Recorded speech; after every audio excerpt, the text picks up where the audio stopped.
नमस्कार, हेल्थ गुरु में आप सभी का स्वागत है। हेपेटाइटिस लीवर से संबंधित एक गंभीर बीमारी है और इसका सही समय पर उपचार ना किया जाए तो जान का जोखिम भी बन जाता है। हेपेटाइटिस के 5 तरह के संक्रमण होते हैं, ए, बी, सी, डी और ई। ये हमने पढ़ा भी है। क्या इसके कारण होते हैं, क्यों ये होता है, कमजोरी, इम्यूनिटी, खान पान में गड़बड़ी या फिर नशीले पदार्थों के सेवन, इन सारे विषयों पर आज हम बात करेंगे हमारे इस खास सेगमेंट में।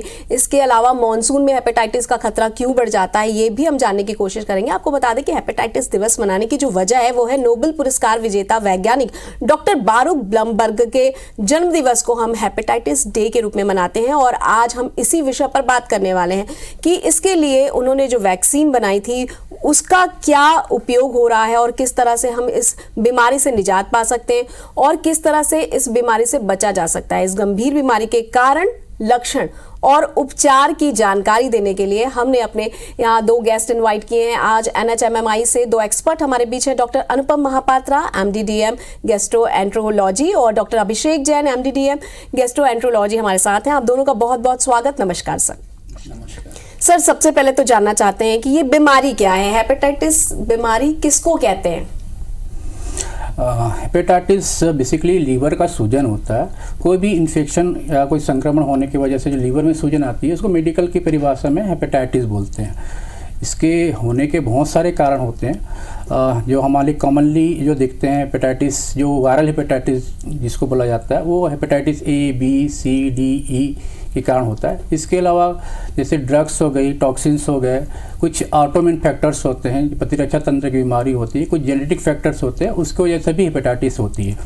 जी, डॉक्टर अभिषेक, आपसे जानना चाहते हैं कि इस बीमारी के लक्षण क्या है। यदि लक्षणों की बात करें, ऐसे कैसे हम जान पाएंगे कि इस बीमारी से मरीज ग्रसित है? तो बेसिकली अगर हेपेटाइटिस, जैसा सर ने बताया, लिवर में सूजन को कहते हैं, तो नॉर्मली जब मरीज़ को हेपेटाइटिस से ग्रसित हो तो शुरुआत में हल्का पीलिया होना जिसका धीरे धीरे बढ़ना हो सकता है, साथ ही साथ पेट में हल्का दर्द होना, उल्टी होना, भूख ना लगना, कमज़ोरी लगना, ये शुरुआती लक्षण होते हैं। अगर बीमारी कहीं ना कहीं हेपेटाइटिस से चल के लिवर को डैमेज को बढ़ाती जाए तो हम देखते हैं कि पेट में पानी आना, पेट में सूजन आना, दिमाग में एक बेहोशी का असर आना, खून की उल्टियां होना, लिवर का फेल होना, ऐसी चीज़ें हम पाते हैं उन मरीजों में। जी, डॉक्टर अभिषेक, जैसे आपने बताया कि ये जो प्रारंभिक लक्षण है, ये उल्टी आना, लेकिन आमतौर की बीमारी में भी ये इस तरह के लक्षण दिखते हैं। बुखार होता है नॉर्मली, तब भी वॉमिटिंग होती है, एसिडिटी की वजह से भी वॉमिटिंग होती है। तो ये जो लक्षण होते हैं, क्या अन्य तरीके से और कुछ अलग लक्षण होंगे जिससे कि व्यक्ति जो है वो जांच कराए? तो देखिए, जैसे आपने बोला, उल्टी किसी भी कारण से हो सकती है, बहुत सारे कारण हो सकते हैं उसके। हल्का पेट में दर्द होना आम कारण हो सकते हैं, लेकिन जब साथ में पीलिया होने लगे, पेशाब, जैसे आप देखेंगे कि पेशाब का कलर, आपका रंग बदल रहा है, जो पीलापन है पेशाब में बढ़ रहा है, या आंखों में हल्का पीलापन आ रहा है, साथ ही साथ अगर आपके पेट में सूजन सी लग रही है आपको, है ना, तो आप ज़रूर अपने आप को थोड़ा सतर्क माने, थोड़ा आगे उसके जांच के लिए या डॉक्टरी परामर्श लें, क्योंकि ये वायरल हेपेटाइटिस या कोई भी लिवर में जो इन्फेक्शन है उसका साइन हो सकता है। साथ ही साथ जो नॉर्मल उल्टी या हल्का बुखार के साथ जो दर्द होता है वो 1-2 दिन में आपका, 2 दिन 3 दिन में धीरे धीरे कम होने लगता है सिंपल दवाइयों से। लेकिन जैसे अगर पीलिया है, लिवर में इन्फेक्शन या हेपेटाइटिस है, तो ये चीज़ें आपको उतनी आसानी से कम नहीं होती या धीरे धीरे बढ़ती है, तो इसमें फिर सतर्कता की ज़रूरत है आपको। जी, डॉक्टर अनुपम, अब आपसे जानना चाहते हैं कि जब हम इस बीमारी पे बात कर रहे हैं, जैसा कि सर ने बताया कि ये लक्षण दिखेंगे, और कौन कौन से कारण हैं जिसकी वजह से ये बीमारी होती है, क्योंकि सबसे महत्वपूर्ण तो ये है जानना कि किस वजह से ये बीमारी होती है। तो आप वो कारण बता दीजिए, किन किन चीज़ों का हमें ध्यान रखना है। जैसे अभी मैंने बताया कि वायरल हेपेटाइटिस के अलावा बहुत सारे कारण होते हैं, जिसमें मुख्य एक मेजर कारण जो है अल्कोहल, जो आज के हमारे इंडिया में बहुत ही कॉमन है, जिसको जैसे काफ़ी मरीज हमको देखने को मिलते हैं अल्कोहलिक हेपेटाइटिस के। इसके अलावा कुछ जेनेटिक कारण होते हैं, जैसे कि विल्सन डिसीज होता है, अल्फा-1 एंटीट्रिप्सिन डेफिशिएंसी होता है, जो बच्चों में या यंग एडल्ट्स में ज़्यादा कॉमन दिखने को मिलती है जी। इसके अलावा कुछ मेटाबॉलिक डिसऑर्डर्स होते हैं, उनमें भी करते हैं ये लीवर का डैमेज होता है। इसके अलावा आपका मेन इम्पॉर्टेंट चीज़ है ड्रग्स जी। खास करके अपना जैसे हम लोग टीबी का हम लोग टीबी का जो यूज़ करते हैं, दवाइयाँ यूज़ करते हैं, हमारे इंडिया में बहुत ही कॉमन है, उसकी वजह से लीवर डैमेज होना। इसके अलावा पैरासीटामोल जो कॉमनली यूज होती है, उसकी वजह से लीवर फेलियर के बहुत सारे केस देखने को मिलते हैं अपने को। जी डॉक्टर अभिषेक, अगला सवाल इसी से जुड़ा है और आपसे ये है कि बहुत सारे लोग छोटी छोटी चीज़ों में ना दवाइयाँ ले लेते हैं, तो ये जो अनावश्यक दवाइयाँ ले लेना या फिर एक मेंटेलिटी बनी हुई है कि दवाइयों से ही आराम होता है, तो ये जो हम दवाइयाँ लेते हैं क्या ये हमारे लीवर को डैमेज करते हैं और ये क्या हेपेटाइटिस का कारण बन सकते हैं? जी बिल्कुल। एक कारण ये भी है हेपेटाइटिस का दवाइयों के अनावश्यक उपयोग से, या बहुत सारे लोग लीवर को मजबूत करने के लिए बहुत सारी ओवर द काउंटर मेडिसिन ले लेते हैं। कई बार आयुर्वेदिक मेडिसिन में भी लिवर डैमेज हो सकता है, जैसे टीबी का मेडिसिन से लिवर डैमेज हो सकता है, पैरासीटामोल, पेन किलर, कई बार कुछ एंटीबायोटिक्स भी लिवर को डैमेज कर सकती हैं, पेन किलर्स लिवर को नुकसान पहुंचा सकती है। बहुत सारे लोग ओल्ड एज में कोई घुटने का दर्द या कोई भी ऐसा दर्द के लिए ओवर द काउंटर मेडिसिन लेते रहते हैं बिना डॉक्टरी सलाह के। तो ऐसे मरीजों में हमेशा लिवर को डैमेज का रिस्क रहता है। तो ज़रूरत यही है कि आप जब भी कोई दवाई लें या लंबा समय के लिए लें खासकर, तो हमेशा अपने डॉक्टर की सलाह से लें।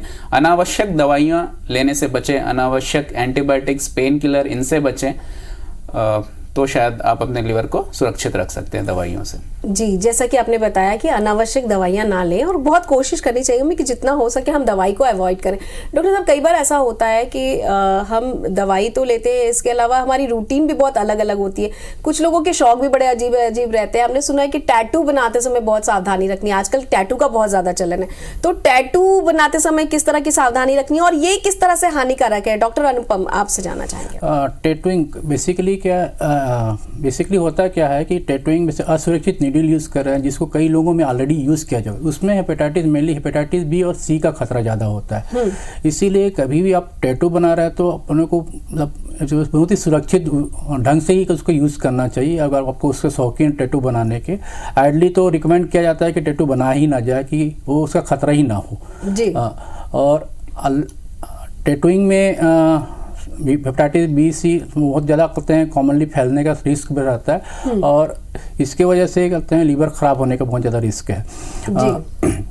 तो उसको प्रिवेंशन के लिए आइडली सभी जो ही करते हैं टैटू के शौकीन, उनको पहले वैक्सीनेशन, कम से कम हेपेटाइटिस बी का जो वैक्सीन अवेलेबल है उसको जरूर लगवा लेना चाहिए। जी डॉक्टर अभिषेक, जब हम बात कर रहे हैं कि हमें किन किन सावधानियों का ध्यान रखना है, तो सबसे पहले तो ये जानना बहुत ज़रूरी है कि ऐसे कौन कौन से कारण हैं जिससे कि ये हेपेटाइटिस का खतरा बहुत ज़्यादा बढ़ जाता है। तो सबसे पहले उन कारणों पर प्रकाश डालिए। तो बेसिकली जैसे वर्ल्ड हेपेटाइटिस डे में हम मेनली वायरल हेपेटाइटिस के बारे में डिस्कस कर रहे हैं। तो वायरल हेपेटाइटिस के 5 प्रकार हैं मेनली, ABCDE वायरस जो है। इसमें ए और ई वायरस हम देखते हैं ये सीजनल पीलिया करता है। जैसे हम देखते हैं कि रेनी सीजन में कई बार एक कम्युनिटी में बहुत सारे लोग को अचानक पीलिया होने लगता है, तो ये ए या ई वायरस से होता है मोस्टली, और ये दूषित खाने या दूषित पानी से होता है। तो इसके लिए ज़रूरी है कि अपना खान पान स्वच्छ रहे और दूषित पानी के प्रयोग से आप बचें, खाने के प्रयोग से बचें। जो दूसरे अन्य वायरस हैं BCD, ये बेसिकली असुरक्षित यौन संबंध से फैलते हैं, इन्फेक्टेड नीडल के यूज़ से फैलते हैं, जैसे टैटूइंग में, या कोई भी कई बार हम देखते हैं बहुत सारे लोग अनहेल्दी इंजेक्शन प्रैक्टिस करते हैं। एक ही इंजेक्शन से बहुत सारे लोगों को यूज़ किया जाता है, बहुत सारे लोग को एक ही इंजेक्शन से दवाइयाँ दी जाती। तो ऐसे में अगर इन्फेक्टेड पेशेंट का नीडल किसी नॉर्मल पेशेंट को लगा तो ये इन्फेक्शन फैल सकता है। अगर आप ब्लड प्रोडक्ट्स वगैरह किसी को लगा रहे हैं और वो प्रॉपर उसकी जाँच नहीं की गई है, तो ब्लड प्रोडक्ट्स के थ्रू ये फैल सकते हैं। और तीसरा मुख्य कारण है प्रेग्नेंट माँ से बच्चों को ड्यूरिंग प्रेगनेंसी फैल सकते हैं जी। तो ज़रूरी है कि ये कारणों से प्रॉपर निजात, मतलब इसका प्रॉपर इलाज हो। अगर प्रेगनेंसी में हम यूजुअली रिकमेंड करते हैं प्रेग्नेंट वुमेन्स को कि इनकी स्क्रीनिंग हो, ताकि अगर किसी को इन्फेक्शन है तो बच्चे को बचाव के लिए शुरू से ही प्रयास किया जा सके, ट्रीटमेंट दिया जा सके। नीडल्स और ब्लड प्रोडक्ट्स का यूज़ प्रॉपर वे में, स्टरलाइज्ड वे में होना चाहिए। अगर कोई पेशेंट घर में है जिसको ऑलरेडी हेपेटाइटिस BC है, तो वो अपने पर्सनल यूज़ के सामान जैसे टूथब्रश, छोटी छोटी चीज़ें होती है जैसे शेविंग किट, ये सब अपना अलग रखे जिसमें ब्लड का कांटेक्ट हो सकता है, ताकि घर के अन्य सदस्यों को ना फैल सके। और जो वैक्सीनेशन की बात की हेपेटाइटिस बी के लिए, वो वैक्सीनेशन अवेलेबल है, तो वो ज़्यादा से ज़्यादा उसका यूज़ किया जा सके लोगों में, ताकि उससे बचाव हो सके। जी, जैसा कि आपने कहा कि गर्भवती महिलाओं को इसका खतरा ज़्यादा होता है और इसके स्क्रीनिंग होना बहुत ज़रूरी है, लेकिन क्या होता है कि शहरी क्षेत्र में तो फिर भी महिलाएं थोड़ी अवेयर होती है, ग्रामीण क्षेत्रों में इस तरह की अलग से स्क्रीनिंग कराना वो नहीं चाहती, वो तो सिर्फ उतना ही उपचार कराना चाहती हैं जितना कि ज़रूरी होता है। तो डॉक्टर अनुपम, आपसे जानना चाहते हैं कि इस कंडीशन में डॉक्टर की क्या भूमिका होगी, कैसे उन गृहिणियों को, उन महिलाओं को समझाया जाए कि उनके लिए ये कितना ज़रूरी है, ये जांच कितनी ज़रूरी है और किस अवस्था में, कौन से महीने में ये जांच होनी चाहिए? देखिए, जो गर्भवती महिलाएं होती हैं उनको हेपेटाइटिस अगर हो जाए तो उनकी एक तो मोर्टलिटी रेट बहुत ज़्यादा होती है। हेपेटाइटिस, जैसे मैं बात करूँ हेपेटाइटिस ई, जो कि बहुत ही गंभीर, 20% लोगों में मोर्टलिटी रेट 20%, मतलब आउट ऑफ 10 दो गर्भवती महिलाएं हेपेटाइटिस का मतलब नहीं बच पाती। तो वैसे कंडीशन में हम लोग रिकमेंड करते हैं कि जैसे प्रेगनेंसी का पता चलता है तो एक स्क्रीनिंग तो होना ही चाहिए, हेपेटाइटिस बी, सी, HIV सबकी एक बार। और मान लो किसी को पता चलता है कि किसी को हेपेटाइटिस बी पॉजिटिव है या ई पॉजिटिव है, तो उनको प्रिफर करना चाहिए कि इंस्टीट्यूशनल डिलीवरी हो, है ना। वो जो भी अपने जो सरकार के माध्यम से जो आया, जो अपना जो आंगनबाड़ी कार्यकर्ता और जो भी करते हैं जो इंस्टीट्यूट से रिलेटेड, तो वहाँ जाके उनको प्रॉपर्ली स्क्रीनिंग करवाना चाहिए और उनके अंदर फॉलोअप रखते रहना चाहिए बेसिक। बिल्कुल, मतलब डॉक्टरी सलाह और उनका ऑब्जर्वेशन बहुत ज़्यादा ज़रूरी है। और जब ये जांच की बात हो रही है तो इसका होना भी बेहद ज़रूरी है, क्योंकि इसमें जागरूकता ही सही समय पर उपचार के लिए प्रेरित करती है और इसके लिए हमारा अवेयर होना बहुत ज़रूरी है। डॉक्टर अभिषेक, जब हम बात कर रहे हैं कि हेपेटाइटिस के कारणों की, तो एक प्रश्न ये भी उठता है कि नशे वाली जो चीजें हैं वो कितना लिवर को डैमेज करती हैं और ये क्या कारण हो सकती है हेपेटाइटिस का? तो बेसिकली बिल्कुल शराब सबसे मुख्य कारण है लिवर डैमेज का, खासकर हमारे मतलब इंडिया में ये बहुत ही रैम्पेंट है। कई जगह ट्राइबल पॉपुलेशन में लोकल अल्कोहल बनाया जाता है, जिसमें हमें पता ही नहीं होता कि कितना उसमें स्पिरिट है, कितना अल्कोहल है। तो बेसिकली अल्कोहल यूज़ हम देखते हैं कि एक मुख्य कारण है हमारे लिवर डैमेज का। बहुत ही यंग पॉपुलेशन में हम देखते हैं कि लिवर डैमेज हो जाता है, लिवर फेल हो जाता है, लिवर सिरोसिस हो जाती है ना, जिससे कई यंग पेशेंट्स को बचाना हमारे लिए मुश्किल होता है जब वो एडवांस डिजीज़ में आते हैं। तो अल्कोहल बहुत मुख्य कारण है, इसका यूज़ कम से कम या इससे बचाव बहुत ज़रूरी है, मतलब ताकि अपने लिवर को स्वस्थ रख सके। दूसरा ही हेपेटाइटिस बी और सी में भी हम देखते हैं कि आईवी ड्रग एब्यूज़, जैसे मैंने शुरू में आपको बोला कि इन्फेक्टेड नीडल एक मुख्य कारण है हेपेटाइटिस बी और सी के फैलने के लिए। तो कई बार जो इंजेक्शन यूज़ करते हैं, ये आईवी ड्रग एब्यूज़ करते हैं, वो कॉमन शेयर करते हैं नीडल्स। तो ऐसे पॉपुलेशन में भी हम देखते हैं कि हेपेटाइटिस बी और सी काफ़ी ज़्यादा ईजिली फैलता है और इनमें इस पॉपुलेशन में खासकर उनका इन्फेक्शन भी ज़्यादा पाया गया है। तो किसी भी प्रकार के ड्रग्स, किसी भी प्रकार का अल्कोहल हमेशा लिवर के लिए नुकसानदेह है। जी, और जब हम आज हेपेटाइटिस डे दिवस पर बात कर रहे हैं कि किस तरह से इसके कारण और लक्षण हमें समझना है, तो एक सवाल ये भी उठता है कि आपने कहा गंदा पानी और गंदा खाना, तो घर पर जो पानी आता है उसे हम स्वच्छ मानते हैं, तो ये गंदा पानी और गंदा खाना हम किसे कहते हैं और कैसे इससे सावधानी रखी जा सकती है? डॉक्टर अनुपम, आपसे जानना चाहेंगे। गंदा पानी, गंदा खाना ऐसा है कि आप जो भी मतलब यूज़ कर रहे हैं वो प्रॉपरली क्लीन होना चाहिए। सबसे आप जो घर में सब्जी यूज़ कर रहे हैं या पानी उबाल के करते हैं, उबाल के पीजिए, सबसे बेस्ट तरीका वही है। आप जो भी सब्जी लाते हैं या फिर जो भी करते हैं खाने की चीज़ें लाते हैं, उनको गर्म पानी से एक बार अच्छे से धो लीजिए, उसको यूज़ कीजिए। तो इससे आपको जो दूषित पानी या खाने से होने वाली जो बीमारियां हैं और कहते हैं नॉर्मल जो हेपेटाइटिस के अलावा जो बीमारियां हैं उसके होने का खतरा बिल्कुल ख़त्म हो जाता है। तो जी बिल्कुल, यानी कि पानी को उबाल कर पीना है, सब्जियों को अच्छी तरह धोकर ही उसका इस्तेमाल करना है। डॉक्टर अभिषेक, कई बार ऐसा होता है कि पीलिया के लक्षण दिख रहे हैं करके हम पीलिया का इलाज कराते हैं, लेकिन इसमें हमने पढ़ा है कि पीलिया के बहुत दिन तक रह जाने की वजह से भी हेपेटाइटिस का खतरा बहुत बढ़ जाता है। तो उसको कैसे हम स्पेसिफिक करेंगे, कैसे हम जानेंगे कि हेपेटाइटिस का खतरा है ये? तो बेसिकली हेपेटाइटिस, जैसे हमने बोला, लिवर में कभी भी सूजन हो किसी भी कारण से, उसको हम हेपेटाइटिस कहते हैं। तो हेपेटाइटिस जो लिवर रिलेटेड प्रॉब्लम है उसमें सबसे कॉमन सिम्टम पीलिया है। तो जैसे हम कई बार सीजनल हेपेटाइटिस की बात करते हैं, हेपेटाइटिस ए ई की हमने बात करी, तो ये यूजुअली कुछ समय में ये पीलिया ख़त्म हो जाता है। 95 से 99% लोगों में ये 4 से 6 हफ्ते में पूरा क्योरेबल होता है। लेकिन जब हम हेपेटाइटिस बी सी की बात कर रहे हैं या अल्कोहल रिलेटेड लिवर डिजीज़ की बात कर रहे हैं या फिर जेनेटिक डिजीज़ेस की बात कर रहे हैं, तो ऐसे में लिवर में अगर एक डैमेज एक स्टेज के पार हो जाता है, अगर डिजीज़ बहुत टाइम से है, धीरे धीरे लिवर डैमेज हो रहा है, तो फिर इसमें जो पीलिया का खतरा है वो कई बार लगातार लंबे समय तक रह सकता है। और इसमें ज़रूरी यही होता है इन डिजीज़ में कि हम अगर जल्द से जल्द डिजीज़ की पहचान कर लें, बीमारी की पहचान कर लें, उसके कारण की पहचान कर लें, तो हम उस लिवर को उतना ही डैमेज होने से बचा सकते हैं, उतना ही मरीज़ को फ़ायदा पहुंचा सकते हैं।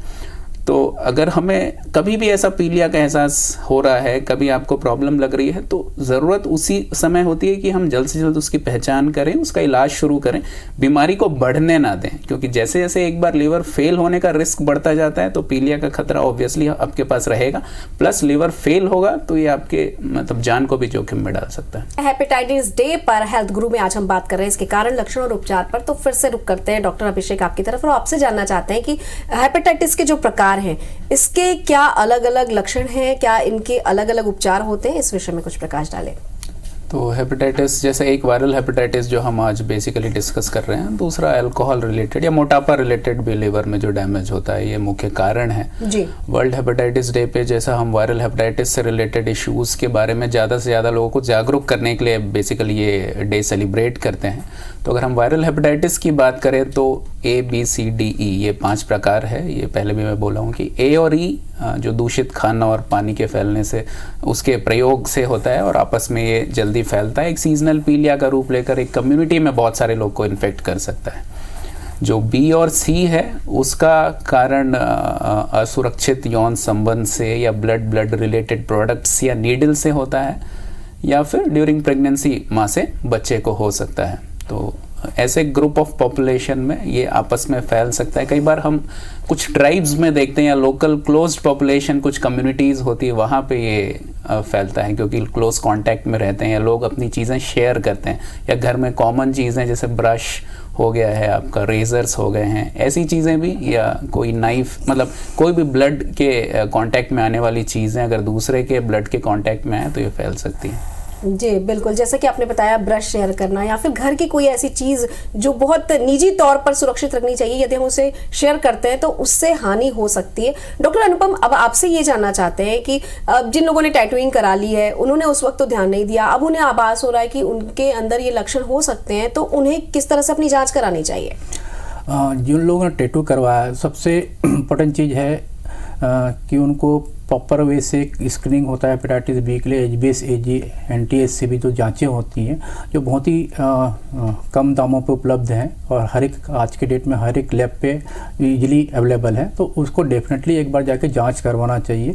अगर उनको ऐसा लगता है कि उन्होंने टैटू बनाते समय सुरक्षित उपकरणों को उपयोग नहीं किया है या फिर उन्होंने किसी पहले से किया हुआ नीडल यूज़ किया है, तो डेफिनेटली उनको एक बार जाके जांच करवाना। ज़रूरी नहीं है कि उनको लक्षण उसी समय डेवलप हो सकता है, कुछ महीनों बाद, कुछ दिनों बाद ही डेवलप हो। तो बेटर है कि एक अपने प्रिवेंशन के तौर पे एक प्रॉपर वे से जाके एक प्रॉपर टेस्ट करवाइए हेपेटाइटिस बी सी का, कि उससे अपने को टाइमली पता चल सके और उसके आगे का इलाज संभव हो सके। जी डॉक्टर अभिषेक, अब आपसे ये जानना चाहते हैं कि इसके उपचार में कितना वक्त लगता है और वैक्सीनेशन की क्या सुविधाएं यहाँ पर मौजूद हैं? तो जो हेपेटाइटिस A और E वायरस रिलेटेड जो प्रॉब्लम्स होती हैं, जनरली 95 से 99% केसेस में सिंपल इलाज से घर पर ही रहकर, इवन मरीज़ को भर्ती की भी ज़रूरत नहीं होती है, घर पर रह करके 4 से 6 हफ्ते में वो पूरी तरीके से ठीक हो सकते हैं। 1 से 5% केसेस में अगर लग रहा है कि पीलिया का लेवल ज़्यादा है, या जो हम रूटीन टेस्ट करते हैं ब्लड के, उसमें लग रहा है कि कोई लिवर की फेलियर वाली स्थिति है, तो उनको भर्ती की आवश्यकता पड़ सकती है। और बहुत रेयर केस में कई बार लिवर फेल होने से ट्रांसप्लांट की ज़रूरत पड़ सकती है, लेकिन 99% आप इसे ईजिली क्योर कर सकते हैं, 4 से 6 हफ्ते में पूरी तरीके से ठीक हो सकते हैं।